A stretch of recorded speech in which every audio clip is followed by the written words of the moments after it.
ये जो तस्वीर हमारे पीछे लगी हुई है मुकेश चंद्राकर जी की, ये जर्नलिस्ट हैं, पत्रकार हैं। आप भी काफी समय से अवधेश जी इस प्रोफेशन में, पत्रकारिता में है। जिस प्रकार से इनकी निर्मम हत्या हुई है, आप क्या कहना चाहेंगे?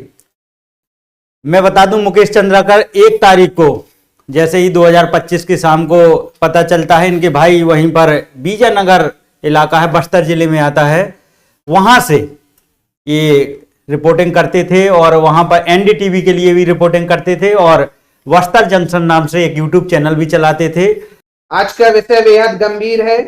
जितना ही इस विषय को सुन के या जितना ही इस घटना को सुन के दुख हुआ है, उससे ज्यादा क्रोध भी आया है। हिंदुस्तान में वैसे तो डेमोक्रेसी है, लोकतांत्रिक देश है और इस देश में सबको अपना अपना काम करने की आजादी है। वैसे ही गिने चुने ईमानदार और चंद पत्रकार ही ऐसे हैं जो बहुत ईमानदारी से इस देश में अपना काम कर रहे हैं। उसके बाद भी ये ईमानदारी कुछ भ्रष्टाचारियों को इस प्रकार से चुभ जाती है कि ऐसे ईमानदार पत्रकारों को खामोश करने के लिए उन्होंने एक बेदाग पत्रकार की किस प्रकार से निर्मम हत्या कर दी है, जान ले ली है। जी हां, अब तक फोटो देखकर और मेरी बातों से आप समझ गए होंगे मैं बात कर रहा हूं छत्तीसगढ़ के निडर बेबाक पत्रकार मुकेश चंद्राकर जी की। एक ठेकेदार, एक कॉन्ट्रैक्टर जिसने एक सड़क बनाने का कॉन्ट्रैक्ट लिया था, जिसका ऑन पेपर कागजों में बजट 120 करोड़ दिखाया गया था, लेकिन जब उस पर जांच बैठती है कि पत्रकारिता के बेसिस पे इन्होंने वो न्यूज कवर की जांच बैठती है, तो पता चलता है मात्र 50 करोड़ ही पैसा इस्तेमाल किया गया है। बचा हुआ 70 करोड़ रुपया ठेकेदारों ने, भ्रष्टाचारियों ने गबन कर लिया है। इनकी रिपोर्टिंग के आधार पर कहीं ना कहीं डर का माहौल हो जाता है ऐसे भ्रष्टाचारियों में और छल पूर्वक इनको बुलाया जाता है अपने आवास पर और वहां इनकी निर्मम हत्या कर दी जाती है। बेहद दुखद है।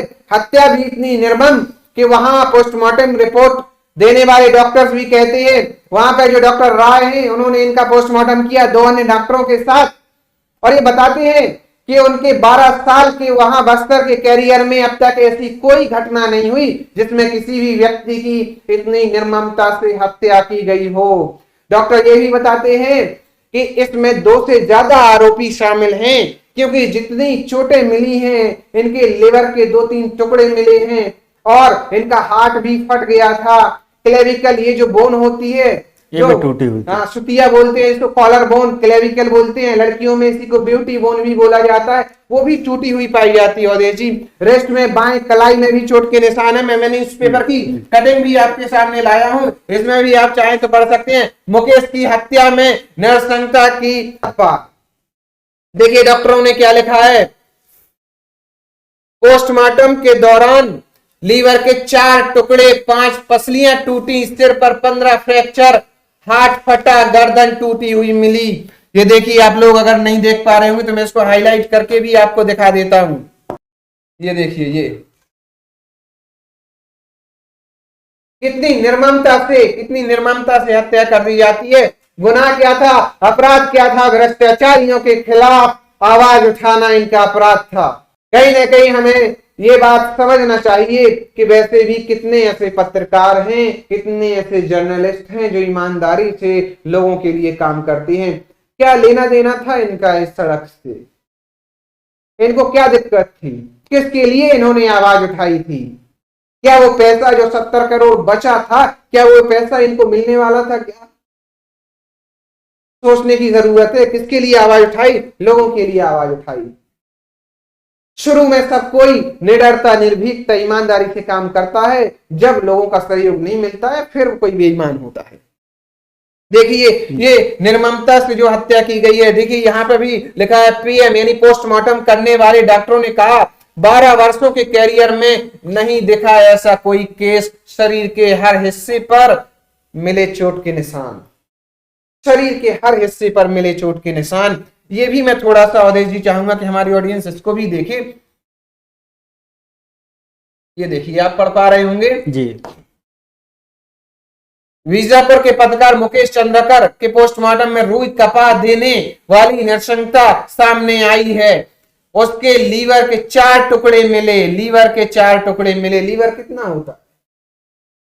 1.4 kg के लगभग इतना उसका वेट होता है।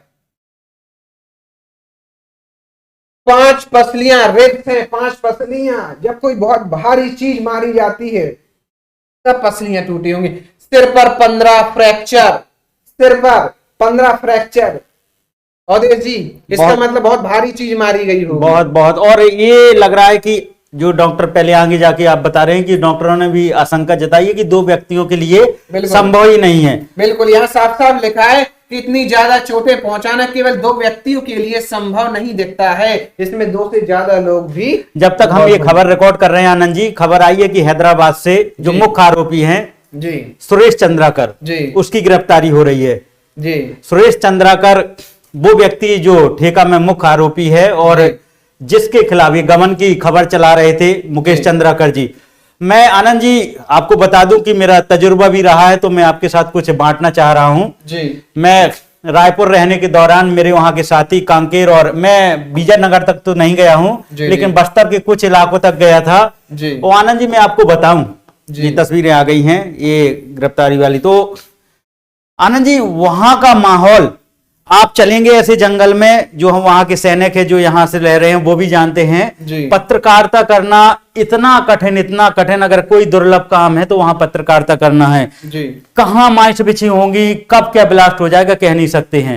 इतनी दुर्गम जगह और वहां पत्रकारिता, और कई बार एक जवान की बताओ, ऐसा व्यक्ति, ऐसा पत्रकार जिसने जवान की जान बचाई नक्सलियों के बीच में, क्योंकि डायरेक्ट सरकार तो बात कर नहीं सकती है, जाते थे बीच में जी। संपर्क थे जी। कई दिनों के प्रयास के बाद वो जब वीडियो खबर भी मिल जाएगी तो उसमें उस जवान को छुड़ाया था बंधक नक्सलियों के हाथ से। तो बताइए एक ऐसा पत्रकार जो वहां से अंदर क्या चल रहा है, विद्यालय खुल रहे हैं कि नहीं खुल रहे हैं, जो नक्सलियों के लिए योजनाएं जाती हैं जिस पर सरकार कहती है कि हम उनकी शिक्षा के लिए, उनके सृजन के लिए इतना काम कर रहे हैं, उनके विकास के लिए, तो ये पोले खोल रहे थे मुकेश चंद्राकर की रुपए कहां जा रहा है। ऐसी रिपोर्टिंग करते थे माओवादियों के बीच जाकर जी। चंद्राकर जी माओवादियों के बीच जाकर उनसे बातचीत कर रहे हैं, और वहां पर जो कई बार उन्होंने इस तरह की बीच में मध्यस्थता अपनाई है कि जो माओवादियों ने आर्मी के जवानों को बंदी बना लिया था। तो एक बार नेशनल टीवी पर भी वो खबर चली है कि मुकेश चंद्राकर जी ने उस भूमिका निभाई थी, अहम भूमिका, कि उन्हें भारत के जवान को माओवादियों के छुड़ाने का काम किया था। एक ऐसा पत्रकार जो इतनी निडरता से जी, और वहां पर एक सड़क डल रही थी जी, और सड़क के बारे में इतनी प्रमुखता से उन्होंने दिखाया था कि जो सड़क जिसका बजट लगभग 120 करोड़ रुपए था और वो कुछ ही महीनों में उखड़कर गड्ढे के गड्ढे हो गए थे, और उस खबर को चलाने के बाद उसमें जांच बैठती है, रायपुर से टीम आती है, तो ये बात सुई की तरह चप जाती है भ्रष्टाचारियों को। मुकेश चंद्राकर जी का फोन स्विच ऑफ जा रहा है जी। अब जाकर खबरें आ रही हैं, पूरे नेशनल टीवी में वही खबरें चल रही हैं जी। एक ऐसा पत्रकार इतना जाबाज जो नक्सलियों के बीच जाकर रिपोर्टिंग करता था, और बस्तर जंक्शन में जाकर आप देखेंगे तो रिपोर्टिंग के लगेगा कि कोई ऐसा बहादुर पत्रकार जो एक एक चीजें दिखाता था कि किस तरह वहां अशिक्षा है, किस तरह नक्सलियों को शिक्षा से दूर किया जा रहा है। चल रही कि इसने शादी में इतना खर्च किया था, इतना रुपए इकट्ठा कर रखा था, ऐसे व्यक्ति, उसकी हिम्मत तो देखिए इसकी, तो बुलाकर घर पर बुलाकर, और आपने जो घटना बताई है उसके बारे में कि कहां बॉडी मिली है। देखिए इनको अपने फार्म हाउस पे, अपने आवास पे बुलाकर किसी तरीके से बुला लिया जाता है, इनको मारकर सेप्टिक टैंक में इनकी बॉडी डाल दी जाती है। ये भी मैं ऑडियंस को दिखा दूं, इनकी बॉडी को सेप्टिक टैंक में डाल दिया जाता है। देखिए जो हमारे यहाँ पे जो लेटरिन के गड्ढे होते हैं जी जी, उसमें इनकी बॉडी को बंद कर दिया जाता है। ये देखिए पीछे ये सेप्टिक टैंक की तस्वीर आपको दिखाई दे रही होगी। कितना मुश्किल रहा होगा उनके लिए आखिरी समय, कितनी दर्दनाक तरीके से, कितना ये मामला ऐसा है कि किसी की भी रूह को, आत्मा को झंझोड़ कर रख देगा। आनंद जी मैं कहना चाहता हूं कि ये एक मुकेश चंद्राकर की बात नहीं है जी।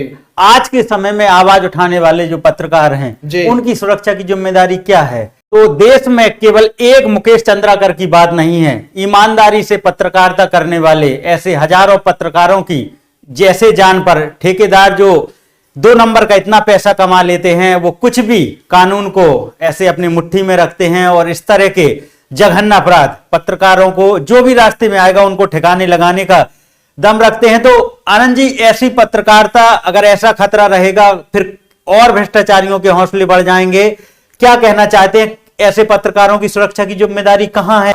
जैसा कि आपने संख्या की बात की कि हजारों ऐसे ईमानदार पत्रकार हैं, मैं तो जानता हूं, ये तो अवधेश जी हजारों तो अब रह कहां गए हैं। पत्रकार भले ही हजारों होंगे, लेकिन ईमानदार पत्रकार गिने चुने इतने हैं कि जिनको हम ऐसे उंगलियों पर गिन सकते हैं जी। वहीं ऐसे 2-4-10 पत्रकार ईमानदार पत्रकार हैं, उनकी भी अगर सुरक्षा की जिम्मेदारी की बात किया जाए तो कोई सुरक्षा की जिम्मेदारी नहीं है जी। उनकी। दिया था सलमान खान को, सबको उसको इतनी सिक्योरिटी सरकार की तरफ से मिल गई, कोई दिक्कत नहीं है। ऐसे जो ईमानदार पत्रकार हैं जिनको हमेशा जान पर खेल के ये लोग ऐसे न्यूज कवरेज करते हैं, रिपोर्ट करते हैं, जब ऐसी हत्याएं होंगी तो कहीं ना कहीं ये बहुत दुखद है। तो ये छत्तीसगढ़, रायपुर छत्तीसगढ़ और ये बस्तर जिले के बीजानगर की तस्वीर है। देश में झकझोर देने वाला मामला है और हम इस खबर के माध्यम से आपसे भी राय चाहेंगे कमेंट बॉक्स में कि इस तरह की पत्रकारिता में अगर ये चीजें हो रही हैं, ऐसे हत्या हो रही है, उनकी आवाज हमेशा के खामोश कर दी जा रही है, बंद दबा दी जा रही है, तो आप भी अपनी राय दें।